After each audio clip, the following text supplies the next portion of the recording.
Good morning. Welcome to the Long Live Alternative Parties podcast. Free Press Media Press Inc. and Alternative Parties Books Publisher sponsors this podcast. I'm Andrew Bouchard. Welcome to the Long Live Alternative Parties podcast. Hi, how's it going? It is going all right. How's it going with you? Excellent. Thanks for Friends. having me here. Oh, we're glad to have you. Friends, we got someone who's going to present us a new idea, something I didn't hear about before, and she explained it to me a couple weeks ago. Her name is Sara Wolk, and she's with Equal Vote. So welcome, Sara. Hi. Yeah. So, I'm Sara. I'm the executive director for the Equal Vote Coalition, which is a national nonprofit focused on fighting for true equality in the vote itself. And that really relates back to vote splitting and two-party domination directly. So I think I have something relevant to share with you all. Excellent. Go ahead. So for starters, our current voting system, choose one only plurality voting, first past the post, is notoriously bad for not working if there's more than two candidates in the race. If you have two candidates only, you vote for your favorite. It's safe to vote your conscience. You get the right winner. But if there's more than two candidates, whichever faction or side ends up running more candidates or running similar candidates can have their voters end up split between those candidates. And it's classic divide and conquer, where a coalition or faction that should have won will end up losing, and the election can elect a winner who is opposed by the majority. So for single winner elections, that is awful. And luckily, it's completely solvable. So there's lots of alternative voting methods out there that allow voters to show support for multiple candidates. And that's really what we need. We need to be able to say, whether or not my favorite can win, I would prefer any of these people over my worst case scenario. So our proposal is called star voting. And the way star voting works is you score candidates from 0 up to 5 stars, like a 5-star rating. So that allows you to show 5 stars is my favorite, 4 stars is pretty good, 1 star is pretty my worst case scenario, who I would give a 0 to. And the 5-star ballot is really an upgrade. A lot of people are more familiar with ranked choice voting or a ranked ballot. And the real advantage here is that with a star ballot, you're able to show your preference order, but also your level of support. So we know, is your second choice as good as your favorite, almost as good, or terrible? And that's data that we really need to be able to find a good winner. So that's the first step of the recipe. You need a good ballot to get good ballot data to be able to find a good winner. The second piece of the puzzle is how you tally that. And star voting is counted in 2 rounds. It's actually an acronym: score, then automatic runoff. So the 2 highest scoring candidates overall are finalists, and your vote automatically goes to the finalist you preferred. So whichever finalist you had given a higher score to will get your full vote. Almost like a top 2 general election, except you don't have to vote again. Your ballot already shows your preferences. And that's how it works in a nutshell. So great data, great tabulation. That single runoff round allows you to find a winner who's majority preferred among all voters who had a preference, and really allows voters who maybe were in the minority to say, let's say I'm a third-party voter, and I don't really associate myself with like the majority. My favorites don't ever win. With star voting, you could say 0 stars for my worst case scenario, 1 star for the establishment frontrunner on my side, and then give 5 stars, 4 stars for my candidates that I really like. If it turns out none of my favorites can win with star voting, you're able to show that you preferred that lesser evil candidate without actually really giving them almost any support at all.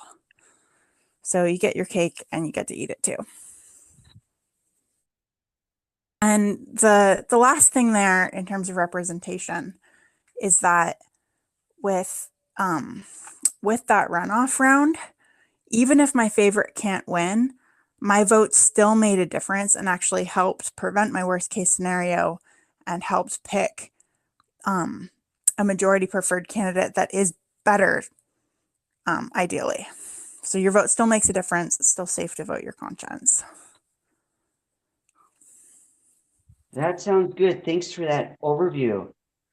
Now, kindly explain how this started. What was the origin of this star voting? Yeah, that's a great question. And depending on how long of a story we want, we can go really far back. Alternative voting, and like score voting, the idea that you're like scoring your candidates goes all the way back to ancient times. But in around the year 2000, there was a study which showed that if you do score voting, like a 0 through 5-star ballot, and then you have a top 2 general election, that it got the most representative results compared to like dozens of other voting methods that had been proposed. So that was kind of a breakthrough moment just in terms of statistical analysis to say, wow, like there's lots of options. This one looks really promising. But it wasn't until 2014 that star voting itself was actually invented. So our organization, the Equal Vote Coalition, hosted a conference and had leaders in the field from a bunch of leading organizations. So Center for Election Science, Center for Range Voting, Fair Vote, Equal Vote, and lots of local organizations were all there. There were speakers. And following the presentations, it became really clear that there wasn't one proposal that really delivered on everyone's goals. There was kind of the ranked school of thought that was like, I really want to be able to safely vote my conscience and I want to prevent strategic voting. And then on the other side, there was the score voting or cardinal camp, like score voting, approval voting, people who were like, we want the system to not be biased, not play favorites, be accurate with lots of candidates in the race, and treat all voters equally. And obviously, both of those things are important. We don't want to be having a debate on whose priorities matter more. Ideally, we want one system that can do both. So following that, Mark Frohnmeyer and Clay Shentrup actually had a conversation where they realized, hey, a 5-star ballot actually shows not just the scores, but also the preference order. So what if we did a combination of the two things, count the first round as a score ballot and count the second round as a preference ballot? Would we get something that's more than the sum of its parts? And it turned out that we did. Yeah, so in 2017, star voting was included in a study done by Harvard statistician and Center for Election Science Vice Chair Jameson Quinn. And that study showed that star voting really topped the charts in terms of both strategic resilience and representative accuracy. And that's kind of how the movement, took off. Did you tell me that a way to think of star voting is like online Yelp or Google reviews where you have 5 options? You can give 1 star, 2 star, 3 star, 4 star, 5 star. And instead of doing that to restaurants or businesses, you're doing it to candidates. Would you say that's a fair summary of this type of voting? Yeah, from the voter perspective, that's the exact same thing. There's also 0 stars for no support. And yeah, so that's one of the things about it.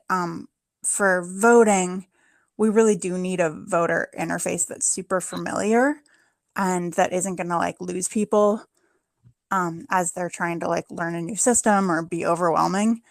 but the 5-star rating is so ubiquitous. Everyone's done it all over the world before. And the only difference with using it for voting is that you're rating multiple things and comparing them. So really, anyone who's ever done a 5-star rating, anyone who's ever done a survey, anyone who's ever done standardized testing, that user interface is the same. And it's the same to count it as those things as well, just simple addition. Okay. So kindly compare and contrast it with ranked choice voting and traditional voting and any other forms of voting. Okay. Yeah, so in a nutshell, me personally, when I first heard about voting reform, the first voting method that I heard about was ranked choice voting.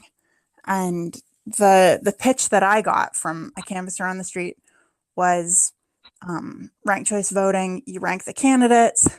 If your first choice is eliminated, your next choice is counted. That continues in rounds until you have a majority winner. And that is kind of true, but kind of glosses over some really important details.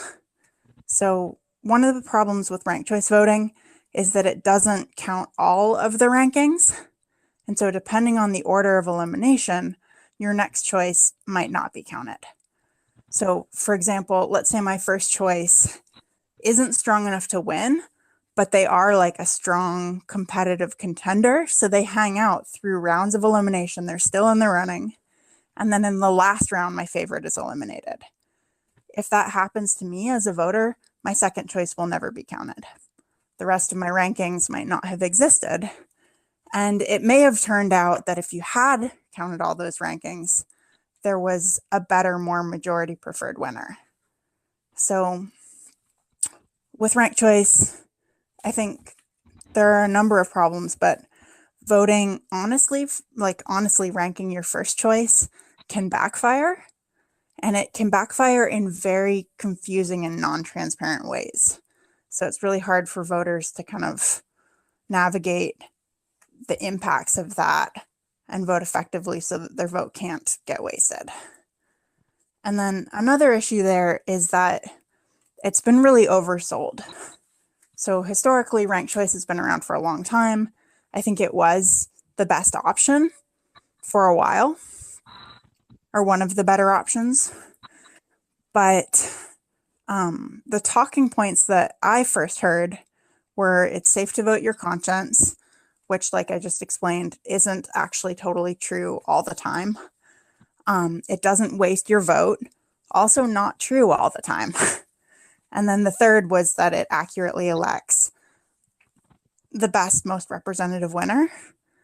And in terms of representative accuracy, picking the right winner, ranked choice voting, specifically the instant runoff voting version that's used all over the place.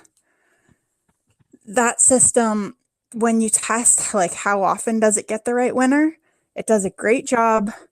Again, if there's only 2 candidates, like our current system, it does a great job if all the 3rd, 4th, 5th candidates are completely non-viable and are just going to be eliminated right away. So ranked choice is good enough to have solved the kind of Ralph Nader scenario that happened, or the Ross Perot scenario that happened. Both of those ended up throwing presidential elections to the wrong winner. And ranked choice would have prevented that. But if you have 3 or more viable candidates, or it's not clear who the front runners are, that's when ranked choice can fail.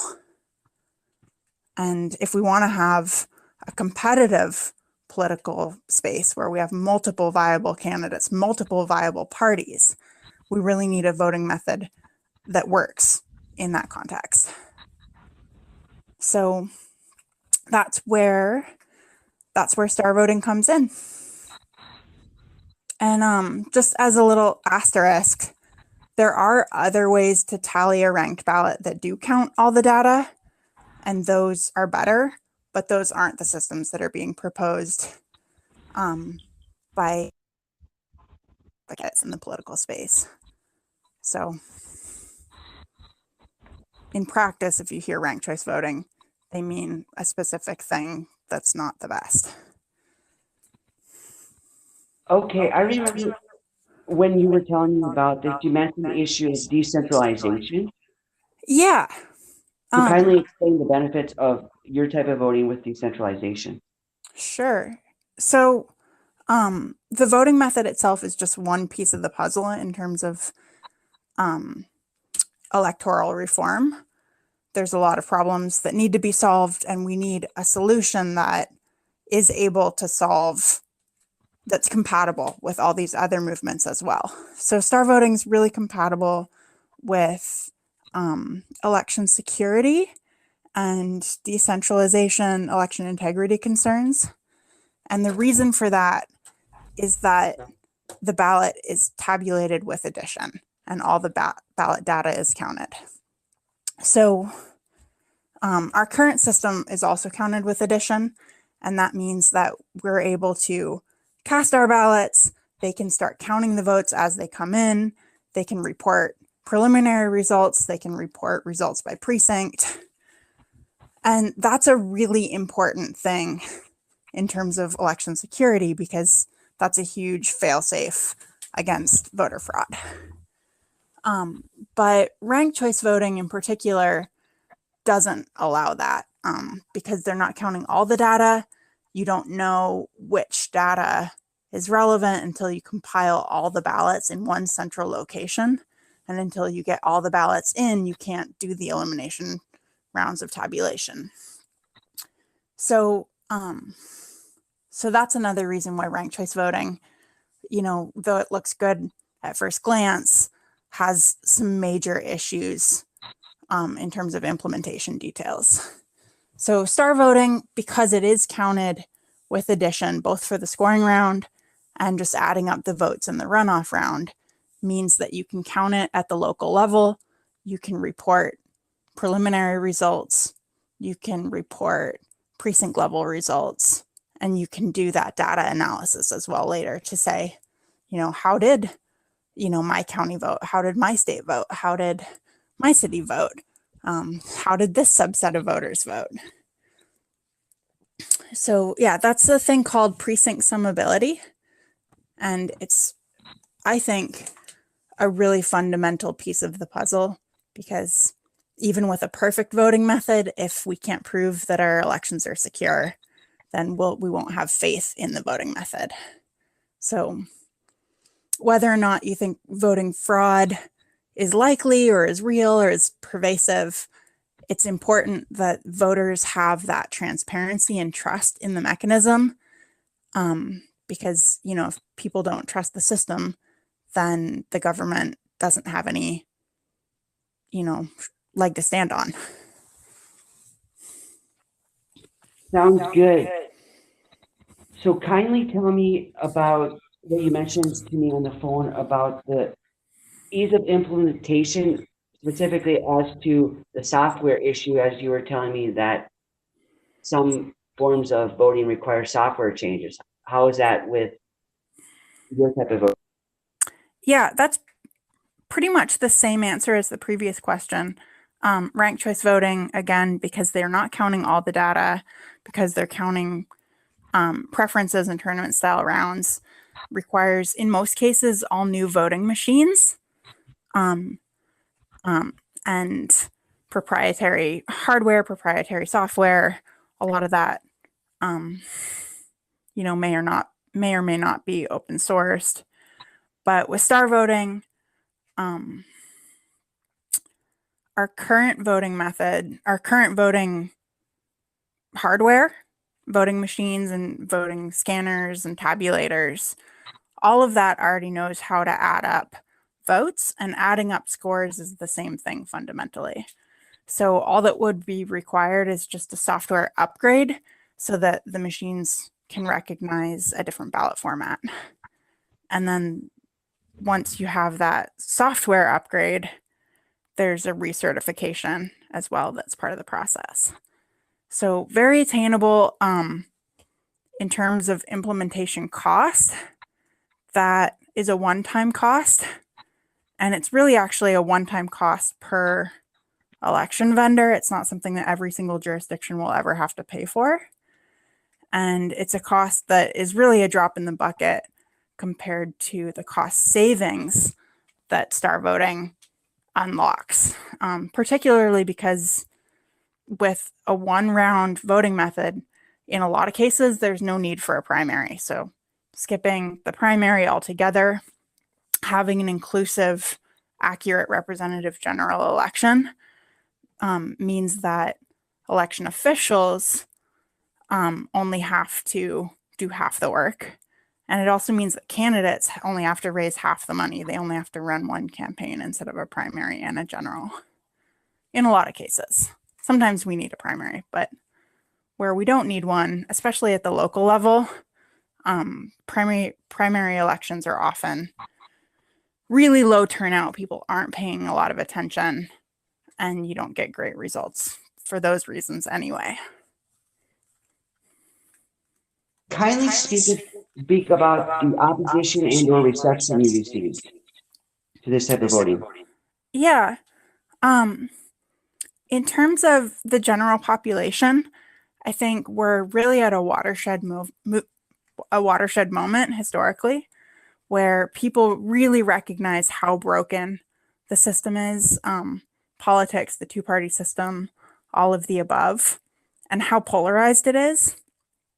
And so a quick, simple conversation of, yes, these problems are valid, and yes, they are solvable, and here's this like pretty simple, like mechanical thing we can upgrade that would have a huge impact on all of that, people get really excited.